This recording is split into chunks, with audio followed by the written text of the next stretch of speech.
1995 Fourth World Conference on Women in Beijing marked a significant turning point for the global agenda for gender equality. The Beijing Declaration and the Platform for Action, adopted unanimously by 189 countries, is an agenda for women's empowerment and considered the key global policy document on gender equality.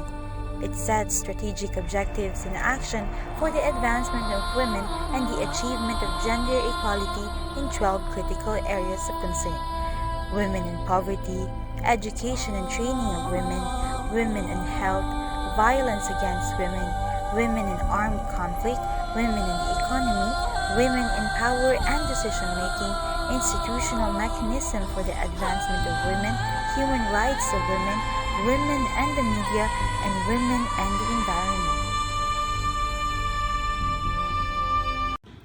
And 100 years ago, I would not have the right to stand before you. There are 178 laws that differentiate on the basis of sex. Count them. The government did the favor of compiling them for you. And while you're at it, I urge you to read them.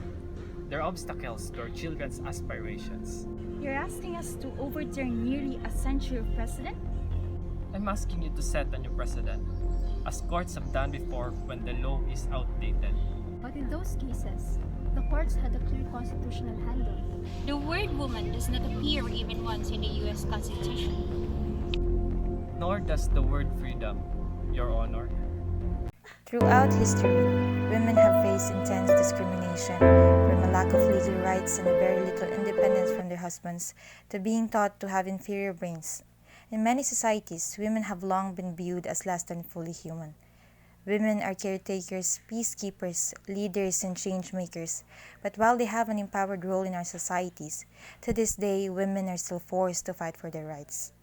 In 1848, a watershed moment for women's rights with the Seneca Falls Convention, where women activists publicly petitioned for the civil, social, political, and religious rights. In 1893, the New Zealand sent a message to other activists across the world, and equal voting rights were achievable through advocacy. Entering the 20th century, women around the world are mobilizing in even greater numbers to campaign for gender equality, just as women's role in the labor force is rapidly evolving by opening up options beyond caretaking roles. In 1945, the United Nations is formed in response to the destructive toll of two world wars, and Eleanor Roosevelt oversees the drafting of the Universal Declaration of Human Rights for all the world to hear. This set a foundation for women's rights norms and standards at the international level. Have we already achieved equal rights for women, or on the basis of sex still exists?